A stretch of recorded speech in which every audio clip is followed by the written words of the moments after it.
अच्छा काम इस देश में होने जा रहा था उसको जो है काला कानून का नाम देकर जो है और बदनाम करने का काम किया। और जो साइमन कमीशन आया था उसके खिलाफ जो नारे लगाए और साइमन गो बैक के नारे लगे थे। और उसी भावना से, क्योंकि कांग्रेस ने एक देश में जो है ऐसी भावना का एक ऐसा माहौल तैयार कर दिया था। कुल मिलाकर इसका अगर असली दोषी है तो जनरल डायर से भी पहले अगर असली दोषी कोई है तो वो कांग्रेस थी। कांग्रेस के नेता थे गांधी, पटेल और नेहरू थे, जिन्होंने जो है इस प्रकार की भ्रामक स्थिति जो है लोगों में पैदा करने का प्रयास किया, जिसके कारण यहाँ पर लोग इकट्ठा हुए, उस जुलूस में इकट्ठा हुए। और वो जुलूस में जब इकट्ठा हुए तो जनरल डायर ने उनको चेतावनी भी दी कि यहाँ पर जो है आप इकट्ठा मत हुइए, लेकिन जब उनको नहीं सुना, जो है उनको अनसुना कर दिया, तो जनरल डायर ने जो है, जो कि एक ही गेट है यहाँ से हम देख रहे हैं अभी भी जो है, तो उस गेट पे खड़े होकर जो है गोलियों से बौछार शुरू की थी।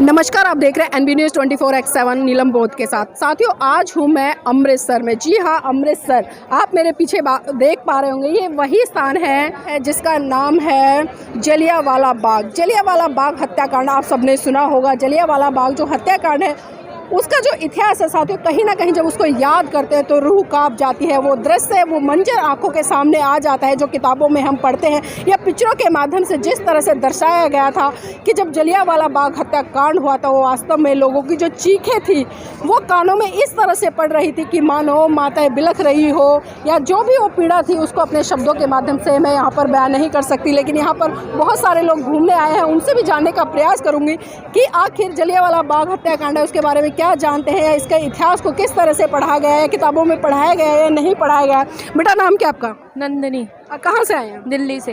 नंदिनी, जो जलियांवाला बाग हत्याकांड है उसके बारे में कुछ जानते हैं? हाँ जी।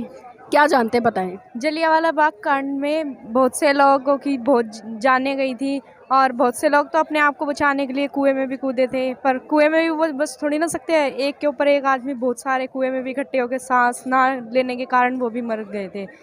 और आज भी दीवारों में उनकी गोलियों के निशान भी है जलियांवाले बाग में। बिल्कुल। तो देखिए, बच्चों ने जो किताबों में पढ़ा है, चाहे कम पढ़ा है, लेकिन बताया। और साथ ही मैं आपको बता दूं कि ये वही शहीद लोग हैं जो कहीं ना कहीं इस लड़ाई में शहीद हुए थे और उनके यहाँ पर नाम भी उकेरे गए हैं। बेटा, नाम क्या है? पारुल गौतम।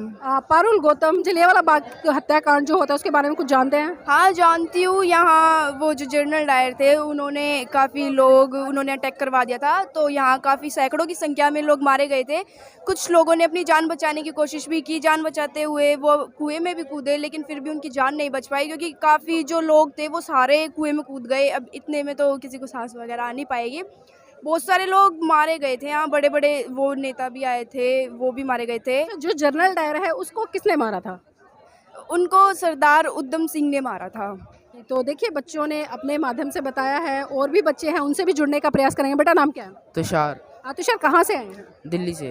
तुषार, यहाँ पर जो सिंबॉलिक आप देख रहे हैं, जिस तरह से जो देश के शहीद लोग हैं, खासकर जो जलियांवाला बाग हत्याकांड हुआ था उसमें मारे गए थे, तो कुछ इसके बारे में ऐतिहासिक चीज़ें पता है आपको? जो ऐतिहासिक चीज़ें यही हैं कि जलियांवाला बाग है, यहाँ पे क्या कहते हैं, ब्रिटिश एम्पायर था उस टाइम, और उनकी वजह से यहाँ पे कई सारे लोग मारे गए थे। और जिन लोगों ने अपनी मतलब जान बचाने की भी कोशिश करी थी वो कई सारे कुएं में भी कूदे थे, कुएं में गिर के भी फिर वो मरी गए थे। तो इतना ही है बस। 1991 में ये हुआ था सब कुछ। तो देखिए, यहाँ पर जो बच्चे आए हैं, जितनी बेसिक जानकारी उनके पास थी, क्योंकि संक्षिप्त में बच्चों को किताबों में पढ़ाया जाता है, और उतना ही बच्चों ने यहाँ पर बताने का प्रयास किया। यहाँ पर मेरे साथ में सर भी, उनसे भी जानने का प्रयास करूंगी। सर, जो जलियांवाला बाग हत्याकांड खासकर पुस्तकों में पढ़ते हैं, अभी बच्चों से हमने चर्चा की तो संक्षिप्त में बताया उन्होंने, हमारे दर्शकों को कुछ और बताएं ऐतिहासिक चीज़ें इसके बारे में। देखिए नीलम जी, ये जो जलियांवाला बाग का जो हत्याकांड हुआ था, ये साइमन गो बैक का नारा दिया था कांग्रेस ने। और ये जो साइमन गो बैक के नारे लगाने का जो उनका जो पर्पस था, उद्देश्य था, वो ये था कि भारत में जो है एक मतलब जातीय आधार पर जनगणना होने वाली थी और कुछ साक्ष्य इकट्ठे किए जाने वाले थे, जिससे कि भारत की जो वास्तविक स्थिति है, सामाजिक स्थिति जो है, उसका जो ब्यौरा निकल के बाहर आता। और जो अंग्रेजी सरकार थी उसको ये जो भारत में जो जितने भी सामाजिक स्थितियां थी, सामाजिक वर्ग थे, उनकी जो है सही और वास्तविक स्थिति के बारे में उनको पता लगता। लेकिन कांग्रेस ने जो है इस देश के लोगों को गुमराह करने का काम किया, और जो है कि एक अच्छा काम इस देश में होने जा रहा था उसको जो है काला कानून का नाम देकर जो है और बदनाम करने का काम किया, और जो साइमन कमीशन आया था उसके खिलाफ जो नारे लगाए और साइमन गो बैक के नारे लगे थे। और उसी भावना से, क्योंकि कांग्रेस ने एक देश में जो है ऐसी भावना का एक ऐसा माहौल तैयार कर दिया था कि आज़ादी के लिए हर कोई जो है उसमें अंधा होकर जो है कांग्रेस के जो लीडर्स थे, गांधी जी, पटेल और नेहरू जी, इनके पीछे जो है अंधे होकर जाने के लिए तैयार थे। कुछ भी वो कांग्रेस ऐलान करती थी तो उसके पीछे अंधे होकर निकल पड़ते थे। और आज भी हम देखते हैं कि अंधभक्तों की कमी नहीं है। तो जो लोग यहाँ पर मारे गए वो निसंदेह बहुत निर्दोष थे, मासूम थे। और जो जनरल डायर ने जो यहाँ पे कृत्य किया था, निसंदेह वो जो है निंदनीय है। मैं उसकी कोई मतलब जो है तारीफ़ नहीं करूँगा, बहुत गलत काम था वो जो है। लेकिन कुल मिलाकर इसका अगर असली दोषी है तो जनरल डायर से भी पहले अगर असली दोषी कोई है तो वो कांग्रेस थी। कांग्रेस के नेता थे, गांधी, पटेल और नेहरू थे, जिन्होंने जो है इस प्रकार की भ्रामक स्थिति जो है लोगों में पैदा करने का प्रयास किया, जिसके तहत जिसके कारण यहाँ पर लोग इकट्ठा हुए, वो जुलूस में इकट्ठा हुए। और वो जुलूस में जब इकट्ठा हुए तो जनरल डायर ने उनको चेतावनी भी दी कि यहाँ पर जो है आप इकट्ठा मत हुइए। लेकिन जब उनको नहीं सुना, जो है उनको अनसुना कर दिया, तो जनरल डायर ने जो है, जो कि एक ही गेट है यहाँ से हम देख रहे हैं अभी भी जो है, तो उस गेट पे खड़े होकर जो है गोलियों से बौछार शुरू की थी।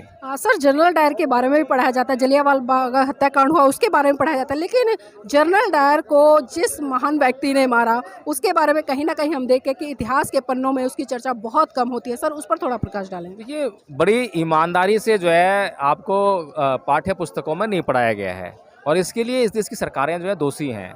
अगर इस पूरे मामले की अगर जांच की जाए तो सबसे पहले इसका आधार जो है बच्चों को बताना चाहिए कि जलियांवाला हत्याकांड जो हुआ था किस कारण से हुआ था। साइमन कमीशन जो है किस बात को लेकर भारत आया था, वो क्या करना चाह रहा था, उसका जो अगर उसको आपने काला कानून का नाम दिया तो उसमें ऐसा कौन सा कानून था, ऐसा कौन सा नियम था जो काला था, जो इस देश के लोगों के खिलाफ था। ये सबसे पहले जो है इस देश के बच्चों को बताना चाहिए। उसके बाद उस घटना का जिक्र करना चाहिए कि ये घटना हुई थी। तो इस घटना में जो है कुल मिलाकर जो है बहुत सारे पहलू हैं, एक ही पहलू नहीं है।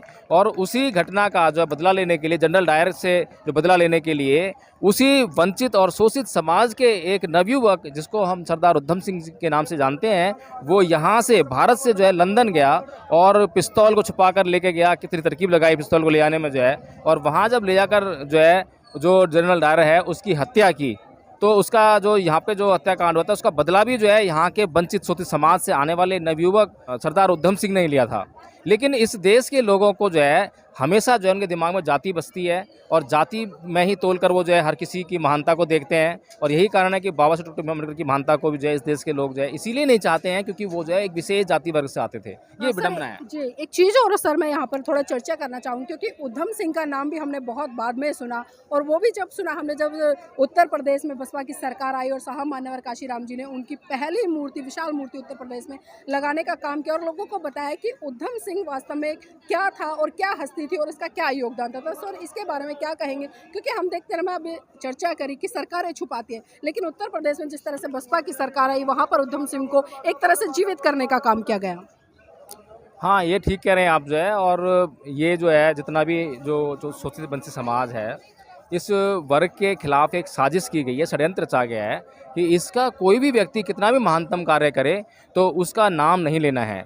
लेकिन जो अन्य समाज है जिसे हम मनुवादी कहते हैं, उस समाज से आने वाला चाहे कोई छोटा मोटा भी काम कर दे तो उसको इतना बड़ा चढ़ाकर दिखाते हैं जैसे उन्होंने जो है किला फतेह कर लिया हो, और सबसे बड़ा जो योगदान है उन्हीं का है। अगर मैं इस देश के लिए काम करने की बात करूं तो परम पूज्य बाबा साहेब डॉक्टर भीमराव अम्बेडकर के मुकाबले इस देश के लिए किसी भी इस देश के नेता ने काम नहीं किया है। गांधी, पटेल, नेहरू, इनका नाम जो है प्रमुखता से आज लिया जाता है देश में। लेकिन अगर इनके मुकाबले जो है बाबा साहेब डॉक्टर भीमराव अम्बेडकर के व्यक्तित्व को अगर सामने रखें, इनकी तुलना करें, तो इनका व्यक्तित्व, तीनों का मिलाकर व्यक्तित्व, ऐसे पूरी कांग्रेस की जितने भी लीडरशिप आज तक पैदा हुई है उन सब का मिलाकर व्यक्तित्व रख लें एक साइड में और बाबा साहब का एक साइड में रख दें, तो बाबा साहब का जो व्यक्तित्व है, वो जो उसका पड़ला है तराजू का जो है, वो बहुत नीचे जाता दिखाई देगा और वो जो है कहीं नज़र नहीं आते हैं। तो ये विडम्बना है इस देश की कि इस देश में सच्चाई और ईमानदारी की बात कभी नहीं की आती है। और आज भी आप देख रहे हैं कि हिंदू राष्ट्र की बात चिल्ला रहे हैं, लेकिन हिंदू राष्ट्र में वो क्या करेंगे? हिंदू राष्ट्र में पहले जब था हिंदू राष्ट्र जो है, ये देश जो है, हिंदू साम्राज्य था किसी भी राजा का, तो उसने क्या किया था, हिंदू धर्म ग्रंथ जो है किस राष्ट्र की बात करते हैं, उनकी मानसिकता क्या है, इसको बताने का काम जो है लोगों को नहीं करते हैं, बस हिंदू राष्ट्र का राग लापने का काम करते हैं। जी, बहुत बहुत धन्यवाद सर आज की चर्चा में हमारे साथ जुड़ने के लिए और जो ऐतिहासिक तथ्य है यहाँ के उसके बारे में बताने के लिए। तो साथियों, अगर ये वीडियो आपको पसंद आई तो उसको लाइक कीजिएगा, शेयर कीजिएगा और कमेंट के माध्यम से अपनी राय जरूर दीजिएगा।